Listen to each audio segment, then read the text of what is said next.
et bienvenue dans ce nouvel épisode de l'Église Ensemble. J'espère que vous allez tous très bien, en tout cas moi ça va super.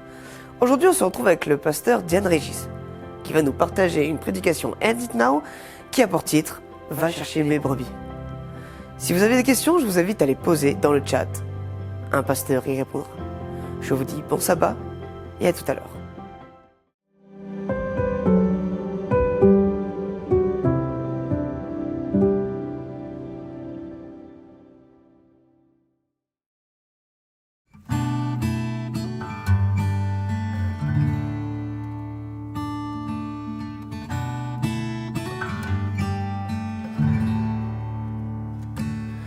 Tel que je suis sans rien à moi, sinon ton sang versé pour moi, et ta voix qui m'appelle à toi, agneau de Dieu, je viens.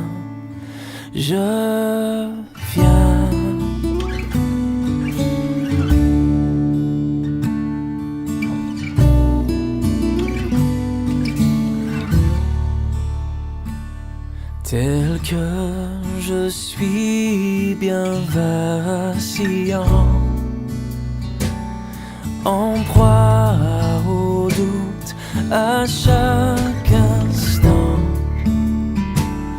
lutte au dehors, crainte au dedans, agneau de Dieu, je viens.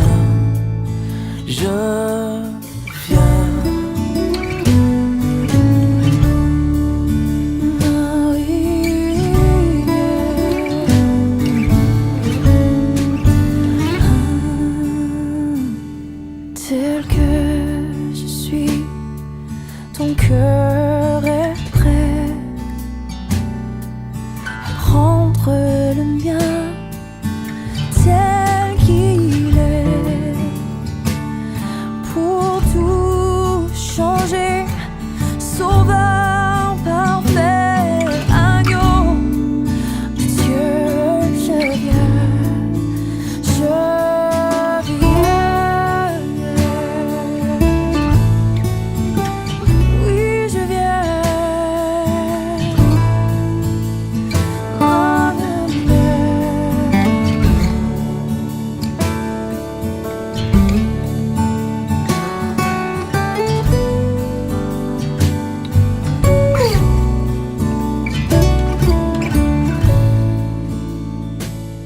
Tel que je suis ton grand amour, à tout pardonner sans retour.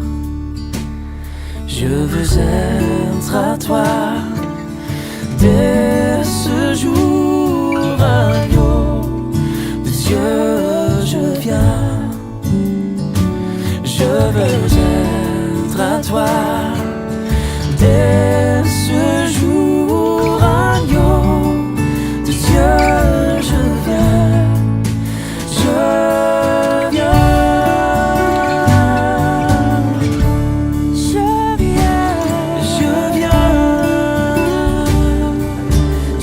À toi, Jésus.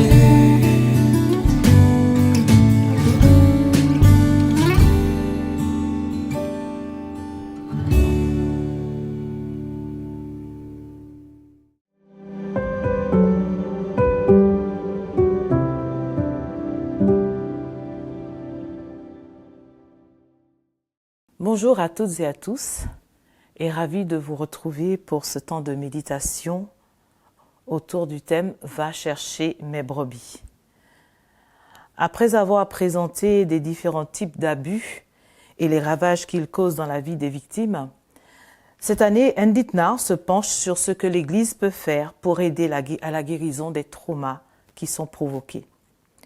Je rappelle qu'End It Now, c'est le nom de la journée mondiale au cours de laquelle l'Église adventiste dit non à la violence sous toutes ses formes.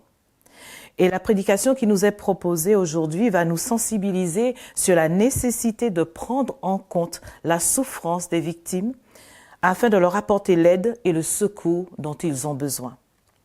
C'est la parabole de la brebis perdue, relatée par Matthieu et Luc, qui sera notre fil conducteur. Malgré quelques légères différences dans l'approche de la narration, ces deux auteurs sont d'accord sur la joie qui remplit le cœur du berger lorsqu'il retrouve sa brebis après être parti à sa recherche. Notamment dans l'évangile de Luc où Jésus donne une image merveilleuse de la joie de Dieu et de son appel à célébrer le retour de la brebis perdue. Nous lisons dans Luc 15, versets 3 à 6, « Il leur dit cette parabole. Quel homme d'entre vous, s'il a 100 moutons, qu'il en perde un, ne laisse pas les 99 autres dans le désert pour aller après celui qui est perdu jusqu'à ce qu'il le retrouve. Et lorsqu'il l'a trouvé, il le met sur ses épaules, tout joyeux, et de retour chez lui, il appelle ses amis et ses voisins pour leur dire « Réjouissez-vous avec moi, car j'ai retrouvé mon mouton qui était perdu. » Il y aurait pas mal de choses à dire sur ce passage, notamment en faisant la comparaison avec le texte de Matthieu et des questions aussi à se poser. Pourquoi la brebis s'est-elle perdue? A-t-elle été abandonnée? Ou s'est-elle égarée? A-t-elle perdu de vue les autres ou n'a-t-elle pas continué à les suivre? Voilà quelques questions intéressantes pour lesquelles nous n'avons pas les réponses dans le récit des évangiles. Mais si nous allons dans l'Ancien Testament, eh bien, nous pouvons avoir des pistes de réflexion et quelques éléments de réponse. Ézéchiel nous dit, dans Ézéchiel 34, les versets 3 et 4, « Vous n'avez pas fait prendre des forces aux bêtes qui étaient faibles. Vous n'avez pas soigné celles qui étaient malades, pensé celles qui étaient blessées. Vous n'avez pas ramené celles qui s'étaient égarées, chercher celles qui étaient perdues. » Alors pour aujourd'hui, nous insisterons surtout sur l'impérieuse nécessité de partir à la recherche de la brebis perdue. Matthieu nous rapporte une déclaration importante de Jésus. « De même, ce n'est pas la volonté de mon Père qui est dans les cieux qu'il se perde un seul de ses petits. » Nous lisons cela dans Matthieu 18, verset 14. Ainsi, nous comprenons la volonté de Dieu qui est que nous participions à cette recherche, que nous partions aussi avec lui à la recherche de la brebis perdue, parce qu'il n'a aucunement l'intention de perdre aucune d'entre elles. Nous voyons donc à quel point le Seigneur est attaché à ses brebis. Il est attaché à ses enfants et nous sommes importants à ses yeux. Chacun de ses enfants est important à ses yeux. Notre Dieu a à cœur chacun de nous. Chacun de nous comptons pour lui. Et cela peu importe ce que la vie peut nous renvoyer comme image ou comme reflet de nous-mêmes. Nous comptons pour Dieu. Un point, c'est tout. Et il a aussi besoin de nous. Il a besoin de nous, de vous et moi, pour que nous l'aidions dans cette quête de la brebis perdue. Vous et moi sommes indispensables pour aider à retrouver la brebis qui s'est séparée des autres.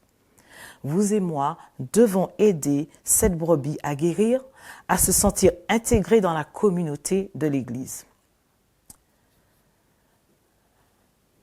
Jeannette était mariée à un évangéliste populaire et elle avait une belle famille qui paraissait bien à l'extérieur. Cependant, Jeannette a souffert pendant des années d'abus physiques, d'abus sexuels et financiers. Et après avoir prié pendant des années, elle a reçu des conseils de plusieurs anciens, de pasteurs. Elle a enduré les troubles en silence. Elle a décidé qu'il était temps de mettre fin à la relation. Jeannette était responsable de l'école du sabbat lorsqu'elle a décidé de quitter son mari violent et de trouver la sécurité pour elle et ses enfants. Après le départ de Jeannette, l'Église a estimé qu'elle n'était plus capable de diriger et elle a été forcée de démissionner de son poste. À cause des commérages et du fait qu'elle a été écartée de ses fonctions, elle a été mise à l'écart par les groupes de femmes et elle a perdu le respect de ses pairs. On a dit à Jeannette des choses du style « Mais si tu avais jeûné et prié davantage, ton mariage aurait survécu. » L'Église est devenue insupportable et elle a cessé d'y aller. Parfois, Jeannette avait même l'impression que Dieu l'avait aussi abandonnée. Personne ne la cherchait. Personne ne voyait la nécessité de la protéger et de l'aimer pour qu'elle puisse survivre. Ne pouvant plus supporter de rester dans cette église, Jeannette a déconnecté d'un foyer ecclésial. Telles sont les expériences vécues par de nombreuses victimes d'abus domestiques dans toutes les cultures. Pour beaucoup, les conversations chuchotées et la distance glaciale avec des personnes qui étaient autrefois très proches et aimantes, tout cela devient insupportable. Ils pensent que s'ils prient davantage, les abus cesseront. La prière de la victime n'est pas une garantie que l'auteur des abus cessera. Non, ce n'est pas une garantie. Parce que nous avons cette idée fondamentale que Dieu gouverne, mais en respectant le libre arbitre, la liberté de chacun. Ainsi, les abus ne cesseront que si l'auteur de ces abus décide d'écouter Dieu et de faire ce que Dieu attend de lui. Mais sinon, nos prières seront vaines. Jeannette a eu du mal à trouver une église où elle se sentait en sécurité. Elle est devenue la brebis égarée, tout comme ses enfants qui se trouvaient à des étapes cruciales de leur cheminement chrétien. La confusion et la perte de leur église d'origine et dans certains sens de leurs amis ont grandement affecté la capacité à faire confiance à Dieu. Souvent, les enfants comme ceux de Jeannette ne sont jamais recherchés de manière significative. Leurs expériences sont ignorées, comme si l'Église avait du mal à trouver et à ramener les brebis égarées. Cependant, nous avons de nombreux exemples de la vie et de l'œuvre de Jésus pour nous aider à partir à la recherche de la brebis perdue qui ne fait plus partie des 99 autres. Le premier sermon du ministère de Jésus dans la synagogue de Nazareth cite le prophète messianique Ésaïe, Ésaïe 61, verset 1. Regardons ce passage original et lisons les 3 premiers versets. Prêtons attention aux actions que le Messie à venir allait entreprendre lorsque la brebis perdue serait retrouvée. Ésaïe 61, verset 1 et suivant. Le souffle du Seigneur, Dieu, est sur moi, car le Seigneur m'a conféré l'onction. Il m'a envoyé pour porter une bonne nouvelle aux pauvres, panser ceux qui ont le cœur brisé, proclamer aux captifs leur libération et aux prisonniers leur élargissement, proclamer pour le Seigneur une année de faveur et pour notre Dieu un jour de vengeance, consoler tous ceux qui sont dans le deuil, rétablir les gens de Sion qui sont dans le deuil, mettre sur leur tête une parure splendide au lieu de la cendre, une huile de gaieté au lieu du deuil, un vêtement de louange au lieu d'un esprit qui vacille, afin qu'on les appelle térébinthes de la justice, plantation du Seigneur, pour montrer sa splendeur. La manière dont le Seigneur répond aux personnes perdues et blessées est également mentionnée dans le psaume 147.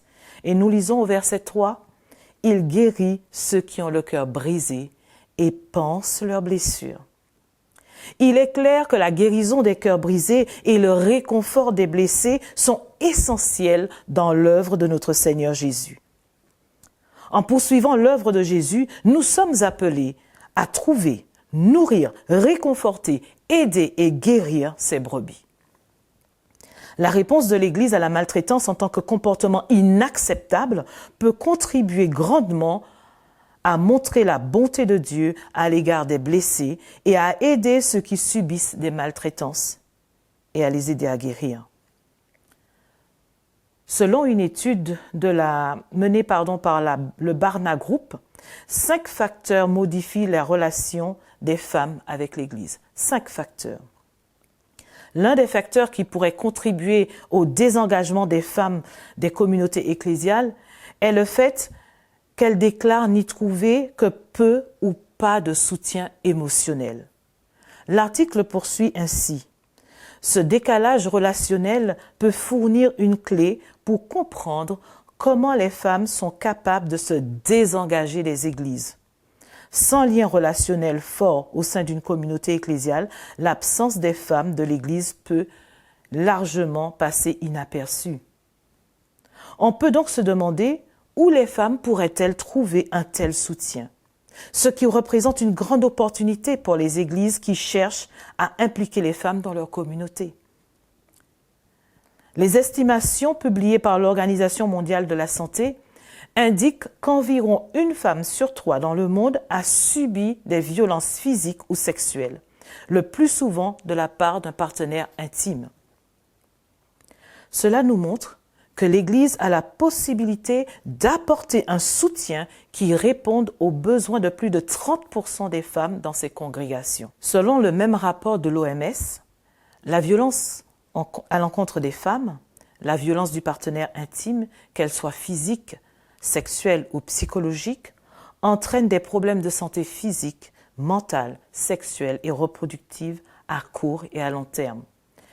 Elles affectent également la santé et le bien-être des enfants.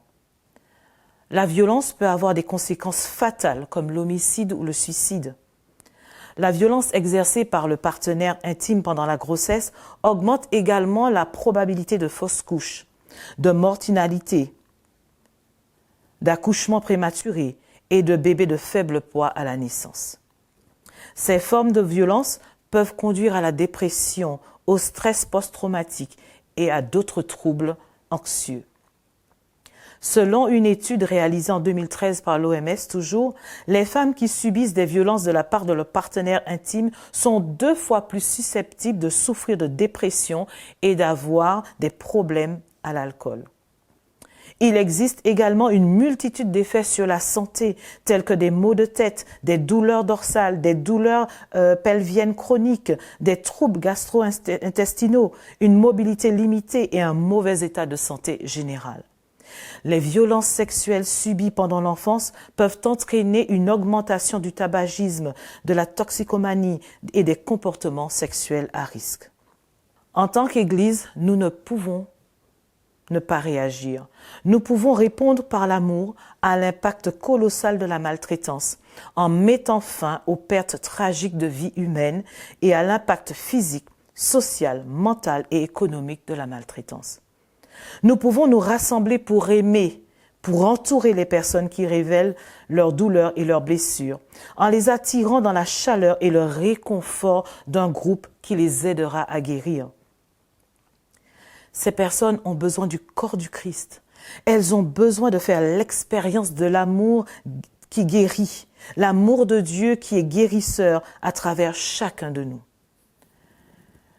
Le berger a laissé les 99 autres pour aller à la recherche d'une seule brebis perdue. Jésus souligne que lorsque le berger trouve la brebis, il s'en réjouit. Mais d'abord, il la prend et il la porte sur son épaule et la ramène à la maison. Il s'agit d'une image puissante du berger aimant et attentif qui fera tout ce qu'il faut pour trouver sa brebis et la ramener à la maison parce qu'il se soucie de chacune d'elles. Prendre soin des autres, c'est écouter sans juger. C'est choisir de ne pas ostraciser la victime après qu'elle ait révélé l'existence d'un abus. C'est apporter de la chaleur, du réconfort et un soutien authentique qui favorise la guérison. C'est parler des dangers de la maltraitance. C'est faire en sorte que les auteurs d'infractions répondent de leurs actes. C'est travailler à faire de notre Église une communauté sûre, un abri, un refuge pour les personnes en souffrance. Les abus ne sont pas un sujet sur lequel l'Église peut rester silencieuse. Des femmes et des enfants meurent chaque jour autour de nous. Il est de notre responsabilité de comprendre ce type de violence et de préparer l'Église à être un lieu de refuge et de guérison pour les victimes. Nous avons présenté un peu plus haut quelques statistiques sur l'impact de la maltraitance sur les femmes. Mais cette dernière transcende les cultures et elle transcende aussi les sexes. Les hommes sont également victimes. La violence domestique à l'égard des hommes et la violence sexuelle à l'encontre des garçons constituent aussi un problème. Les victimes des deux sexes ont du mal à révéler à la communauté ecclésiale les abus qui se sont produits dans leur famille, dans l'Église ou en dehors. Elles doivent faire face à la perte de la communauté après ces révélations. La triste réalité du grooming. Le grooming, c'est la manière manipulatrice par laquelle un prédateur sexuel tente de gagner la confiance d'un enfant en vue de l'exploiter à des fins sexuelles. L'abus domestique et la violence sexuelle dans les communautés religieuses ne sont pas seulement un problème majeur, mais ce sont aussi une excellente occasion d'apporter un soutien compatissant et aimant à ceux qui souffrent. Ce sont des occasions de montrer ce qu'est l'Église, ce qu'elle peut apporter. En tant qu'Église, suivons le modèle de notre bon berger, en assurant la protection et la sécurité des brebis et en allant à la recherche de celles qui sont égarées pour les ramener dans la sécurité de la communauté ecclésiale. Mais comment faire, me diriez-vous? Le berger de la parabole est un bon exemple. Il a fait une chose, il est parti. Il est parti à la recherche de la brebis perdue. Et parfois, partir à la recherche d'une brebis perdue signifie s'asseoir avec elle et écouter son histoire. Ça peut signifier aussi lui permettre de raconter l'histoire telle qu'il l'a vécue. Cela peut signifier aussi écouter sans filtre pour mettre l'autre à l'aise et écouter sans jugement. C'est aussi écouter l'histoire telle que la victime l'a vécue et non pas telle que nous aurions aimé l'entendre. Et puis les amener aux activités de l'Église, s'asseoir avec eux pour leur montrer notre soutien, les inclure dans notre cercle d'amis ou dans notre petit groupe. Simplement être là avec eux et pour eux. Les victimes souhaitent être vues, elles ne souhaitent pas être séparées. Elles veulent que leur histoire soit entendue et prise au sérieux et non ignorée. Elles veulent que l'Église se soucie d'elles et pas seulement des 99 autres. Elles veulent des politiques qui assurent leur sécurité et leur protection.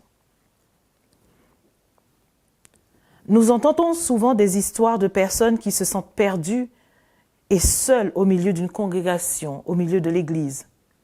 Elles apprennent à masquer leur douleur parce que l'expérience leur a appris que la douleur n'est pas acceptable. Jacques semble être l'une de ces personnes. Jacques semble être l'une de ces 99 brebis de la bergerie. Mais il vit en marge de l'Église. Il y assiste, mais ne s'implique pas. Il n'arrive pas à se débarrasser de la colère qui l'habite. Il a entendu d'innombrables prédications sur le pardon et il a essayé un nombre incalculable de fois de pardonner. Mais la colère, la douleur de l'abus persiste et menace parfois de l'envahir. On a dit à Jacques à plusieurs reprises que le problème venait de son cœur qui refusait de pardonner. Mais le vrai problème, c'est que Jacques a subi du grooming, ce dont je vous ai parlé tout à l'heure. Lorsqu'il était jeune garçon, il a subi des attouchements de la part d'un ancien d'église. À l'époque, les familles se sont rencontrées et le problème a été résolu par simplement une demande de pardon. Résolu entre guillemets. Cependant, personne n'a réalisé le coût de ses abus sur Jacques. Et il a vécu dans la honte et le manque d'estime de soi aussi longtemps qu'il s'en souvienne. Il est présent, mais il a autant besoin du bon berger que Jeannette dont nous avons parlé tout à l'heure. Il a besoin de rencontrer le cœur du berger à travers l'interaction et la considération réfléchie des gens de son Église. Pour la plupart des survivants de maltraitance, le pardon et la guérison sont deux questions distinctes. Pour Jacques, le pardon signifiait que l'ancien conservait son poste et que Jacques, lui, perdait ses amis. Il ne devrait pas en être ainsi. Le pardon ne doit pas exclure les conséquences, en particulier pour des questions aussi graves. Pardonner ne signifie pas que l'auteur des faits devrait être exempt de subir les conséquences de ses actes. Non. Et les amis ne doivent pas abandonner la brebis blessée. Bien que Jacques fréquente aujourd'hui notre église, son histoire l'a suivi. Il est perdu et seul dans une mer de visages chaque semaine. Un peu comme la drachme perdue, qui est là dans la maison et qui est perdue. Et il faut aller à sa recherche aussi.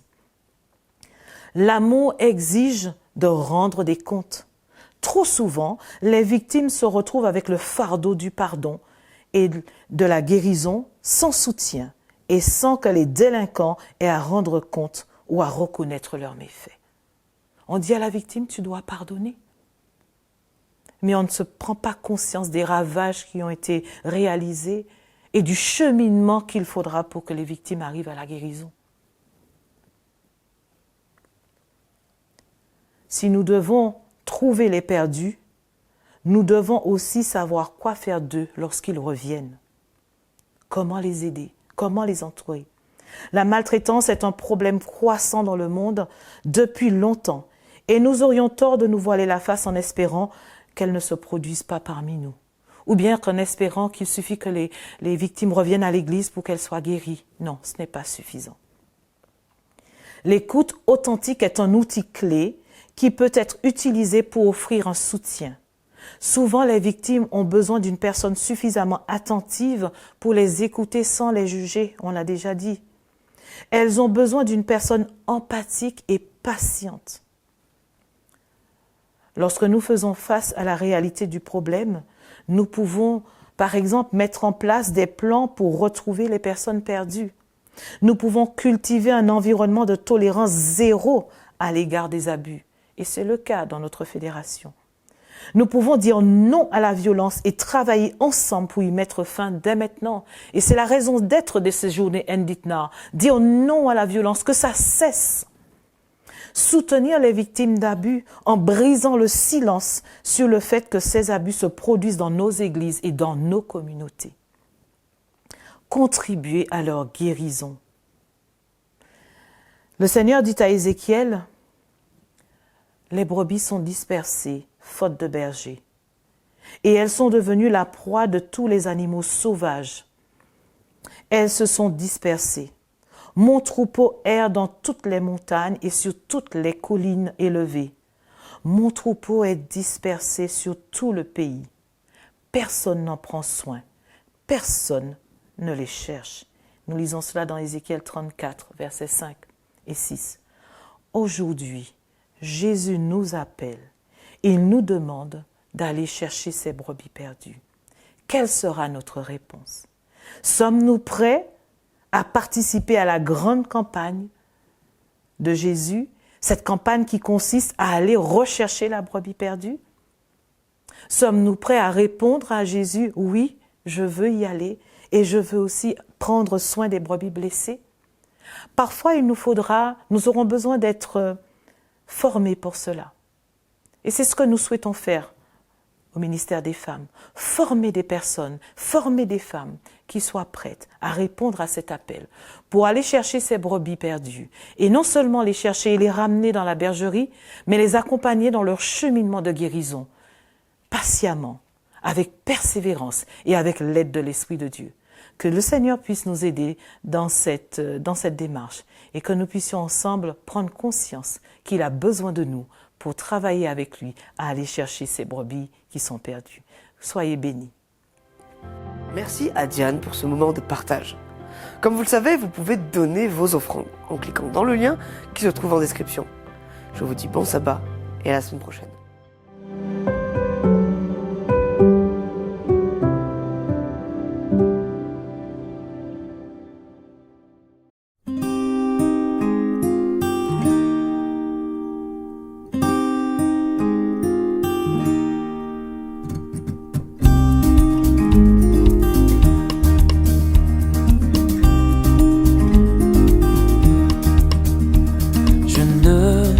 Pourquoi dans sa grâce Jésus m'a tant aimé?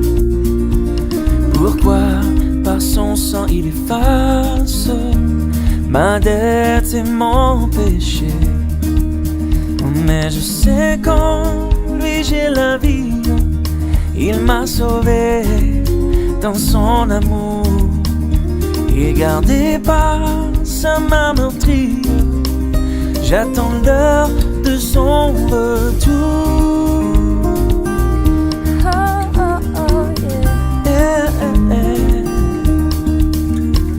Je ne sais comment la lumière éclaire tout mon cœur. Comment je compris ma misère et reçu mon sauveur. Mais je sais qu'en lui j'ai la vie, il m'a sauvé dans son amour, et gardé par sa main meurtrie. J'attends l'heure de son retour. Yeah.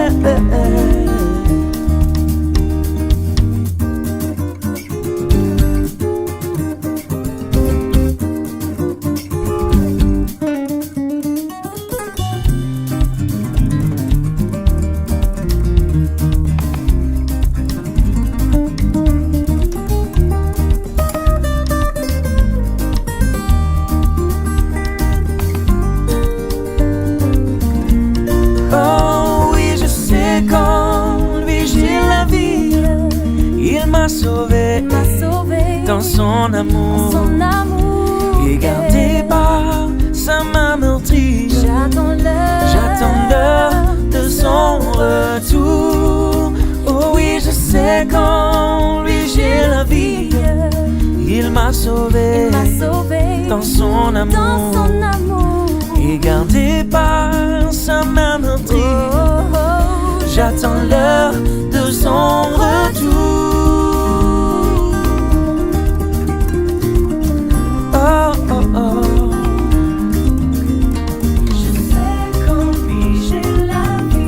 Qu'en lui j'ai la vie,